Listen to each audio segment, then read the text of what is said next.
Nou broers, sisters, ek weet nie, julle jong mense, ek wonder of julle kan onthou dat daar 'n tyd was waar daar geen selfone was. Wie kan daai tyd onthou? So julle het geen idee dat op 'n stadium het jy nie daai ou kyk gepluk en mixers BBM en WhatsApp en al die stories doen. Op 'n dag, julle ouers so het nie eens geweet wat BBM is nie. Vallen weer nodig in my geval. Die punt is net, daar was nie so iets gewees. En as jy nog verder terug was daar tyd wanneer daar nie telefone was. So is erg genoeg dat jy nie selfoon het, maar daar was 'n dag toe daar geen telefone was. So wat het jy gedoen as jy by jou wat kom? Wat het jy gedoen? Jy gaan na hulle toe.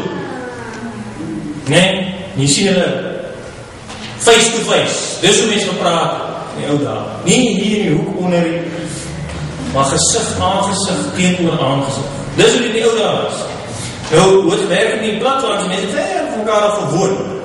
So as hulle mekaar wil sien, as het sê maar so 1 keer 'n jaar, is nie elke nou dan HGD, ok, VD, nie dit nie, elke dag gevraag van het jou, wat is so nie, hulle het daar eerder gesien, miskien nie jaar, dan kon hulle nou ver karre, of osse karre, wat het, dan kyk hulle die familie, en dat het nog alles gesels, die hele jaar stories in een slag, nog vreemd, nee, nou, nog erger is dat ek, verhoor ek al op dat mense, al het op is hier, en is daar so'n groot poort, en aan die andere kant verdien, dat het nie help, dat is Ankas Kloof.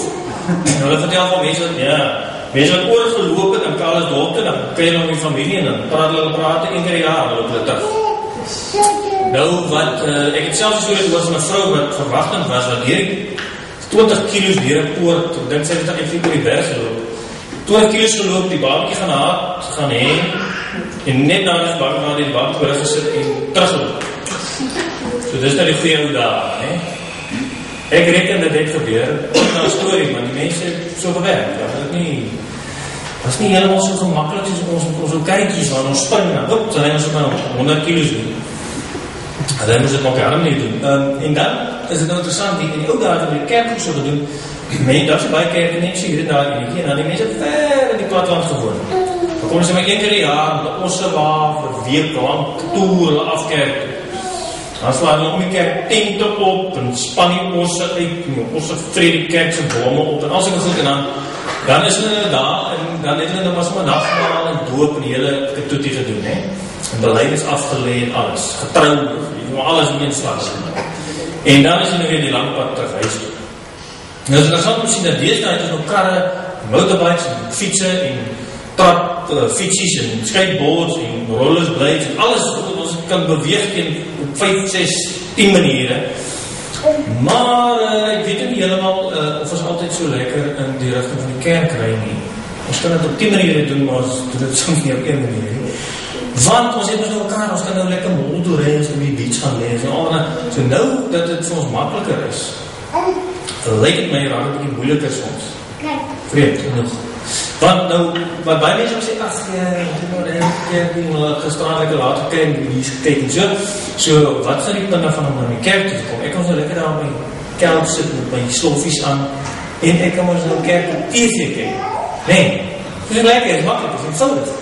Het is net so meer rugby, ek kan ook nog weer, dat is nie lekker nie. Jy wil sommer lekker ou kitskerkie, sit net die knopje aan, sit om, doen nie in ons spraak nie. Is nog wel lekker nie. En hoeveel van jullie het wel geweest in het knopje? Paul. Dat is nog wel lekker wees. Paul. Dus dat is nog wel ik ben wel blij dat hij klikt. Dus als hij vliegt van die auto Universal Remote, ik ben wel blij als hij niet zoiets hier niet. Oh, wel. Ik zo? Ja. Ik weet niet dat ik als vol vast voor hem. Anyway. Goed, die vraag wat er zit is, hoe kom ons eigenlijk die kerk toe? Ons zit hier maar die kerk bereizen, hè? Goed, nou, dat is nou nog wel een vraag. Nou, interessant genoeg, ons sê, as ons geloofsbelijdenis opsê, dat ons meestal in die kerk doen, ons nie altyd kyk daar voorheen. Ja, sê ons, ek geloof voor die Vader, die machtige Schepper, en dan geloof ek die Seun, en ek geloof in die Heilige Gees. Nou, is interessant genoeg dat ons kerk het nog geloofsbelijdenisse wat ons het. Ons sê hulle net nie altyd op nie, ons ken nie so uit. Maar daar is 'n ander ene wat die belydenis van Nicea is. Ek gaan net gou vir julle so vinnig eerste versie wat lees. Dis ook 'n geloofsbelydenis wat ons baie selde opsê. Maar hy sê, ons glo in een God, die almagtige Vader. Maar verder gaan het nog af, ons glo in die Seun wat gebore is, en dan ons glo aan een heilige algemene kerk. Ons bely een doop tot vergifnis, ons verwag die opstanding van die ontslapenis, dis nog maar die opstanding van die dooies.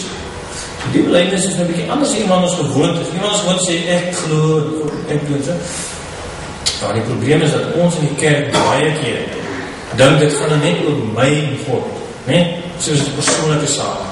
My geloofslewe is my geloof, en ek kom in die kerk toe, nou nie soveel vir ander redes as ek wil in die hemel kom, of ek wil iets hê, ek wil goeie boodskap hê, né? Die probleem is, as my so dink, dan eindig jy op die couch by die huis, nie met die kerk nie, want as het oor jou gaan, dan kan jy ons net so die kerk doen. Nie waar, want as ons ek glo, dan kan jy self daar sê, as die jongens sê, ek glo nie. Jy hoef nie daar binnen te wees, jy hoef nie by die kerk te wees, want wat is die punt? Jy gaan toch maar net vir jou eie geloof en jou eie lewe. So, kom sal ons na die kerk toe gaan, want die kerk is maar morsig, mense is nie altyd vriendelik, die vind nie altyd aanklank by allemaal so nie, en daarom kan ons eerder rustig reis, né? Probeer baie keer so. Nou, interessant genoeg het ons 'n ander ding in ons kerk, wat ons noem die belydenisskrifte. Ek weet nie of jy al so daarvan gehoor het nie, maar die katekese het ons eintlik daarvan leer. Nou, ons het 3 belydenisskrifte. Nou, hulle verduidelik vir ons wat ons glo en wat die inhoud daarvan. Nou, een van hierdie handel oor die kerk. En hy sê die volgende: ons glo, aangesien hierdie heilige vergadering 'n versameling is van hulle wat verlos word en daar buite geen saligheid is nie, dat niemand wat sy stand en status ook al is, hom in selftevredenheid van hierdie vergadering afsydig mag hou nie. Inteendeel, almal is verplig om daarby aan te sluit en hulle daarmee te verenig. En hoekom? Dan gee hulle redes. Om die eenheid van die kerk te bewaar, deur hulle almal, as lede van een en dieselfde liggaam, aan sy leer en tug te onderwerp, die nek onder die juk van Jesus Christus te buig, en volgens die gawes wat God aan elkeen gegee het, die broers en susters in die opbou van die geloof te dien. Ok, ek dink dat 'n bietjie heavy is, 'n bietjie ouer geskrif, soos ons nie toeganklik vir ons sien, maar dit is eintlik baie duidelik. Die belydenisskrif sê daar 3 redes om ons kerk te kom. En julle sal nou sien, nie een van die redes is om iets vir my te kry. Wat is die 3 redes? Een rede is vir die eenheid van die kerk. Omdat ons 'n liggaam is. Ek het nou meer, en ek het so 'n lekker grapje om te vertel nie, maar dit is wel baie van toepassing. Die grapje gaan so. Op 'n stadium, ek weet nie wat dit aan onthou was aan laatste grapjes. Die offbeat grapjes, maar anyway, dit illustreer die punt. Die ou was 'n soldaat, en hy het melaats, en toe gebeur het so, dat een dag val sy hand af. Toe sê sy korporaal, kan ons sê, dat ek wil het pos, net vir my broer op Bloemfontein. Dat vond erg net. Nou, die volgende dag, of weer later, val het aan af. Toe sê korporaal, ek wil het net pos na my tannie in Pretoria. En toe daar nog iets afval, toe sê die korporaal van my, soldaat, is jy bezig om te eiwol? Is jy bezig om weg te loop in die army uit? Hoe werk? Want alles gaan er weg. Maar so, dit is nog iets grapje nie. Maar die punt is hierdie ene. Eindelijk, hoe groot het ook al is dit wat ons van die kerk doen. Want, ons is een lichaam. En as jy nou op die couch by die huis om TV kyk, kerk kyk, dan is die voet nou skielik by die huis. Ons is nou een lichaam, dan lyk ons soos die malaatse ou. Ons voet sit aan die kant, ons kop sit aan die kant, ons arm sit hier in die erg in die huis. Hoe gaan ons dan die lichaam van Christus wees? Verstaan? So die belydenisskrif sê vir ons is hier om eenheid die lichaam van Christus gestalte te gee. Dis ook om ons is. En dan die volgende wat hy sê is, nee, ons is hier om ons te buig voor Christus, onder sy juk in te buig. Nou, natuurlijk is het baie lekker om die huis te sit, niemand het weer niks sê nie.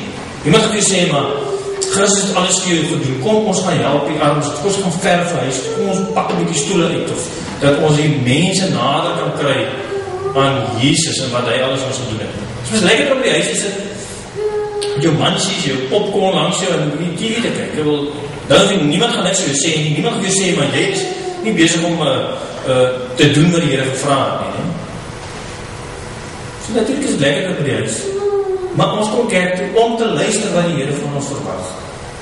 Nie omdat hy so meen is met ons, maar hy wil hê ons moet verander op help, want hy het vir ons gehelp. En dan natuurlijk is die derde wat hy sê, dit is om ons gave, die dinge wat ons gekry het met ander te deel, om vir hulle te deel. Dus my gave is om goed rond te dra, en dan wil ek my broer daarmee dien, die goed te gaan ronddra daar waar die kerk nodig is. En dan help ek tot die opbouw van die gemeente, en ek help om die boodskap van Christus te verstaan. Al was ek in skool, allemaal kan nie doen. So, as hulle by die huis ben, ons doen nie dit nie, wel, dan is ons nie heilig bezig om kerk te wees.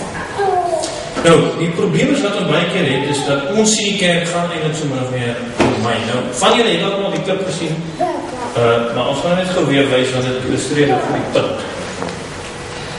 Imagine a church where every member is passionately, wholeheartedly, and recklessly calling the shots.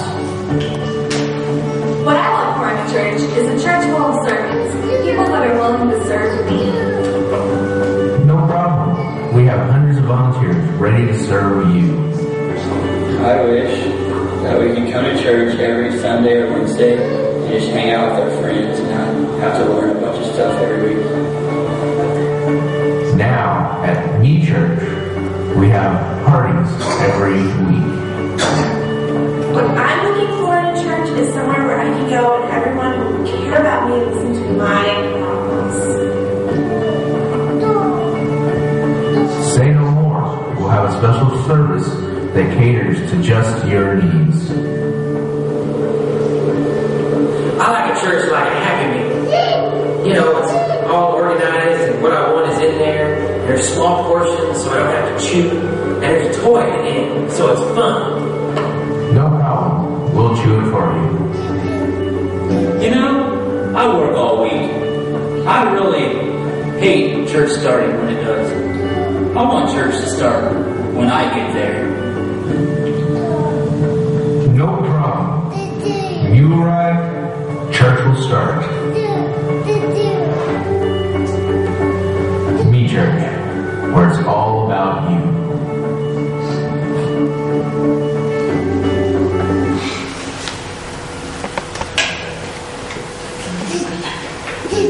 Nou ja, nou dis baie keer ons kerk sien, eindelijk, he? Ons dink dis een soort, so die poppenkast gesê het, dis een soort dienstverskaffer. Dis soos by, jy koop jou cellfoon en jy betaal geld, en as jy netwerk op jou BBM en of crash, dan is jy bitter ongelukkig om, ja, jy sê, maar nie goed berechtgerik word, he?